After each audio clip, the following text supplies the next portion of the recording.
uçucu olmak gerek. Amirhan Sultan. Niyet arzuyu tutunca her tavardan yüksek uçmak. Vatanını sürekli eli.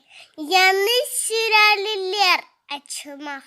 Cesur olan her bir insan. Eğer olsa sabır çelik, dinç olsun deyip ana vatan bir uçucu olmak gerek.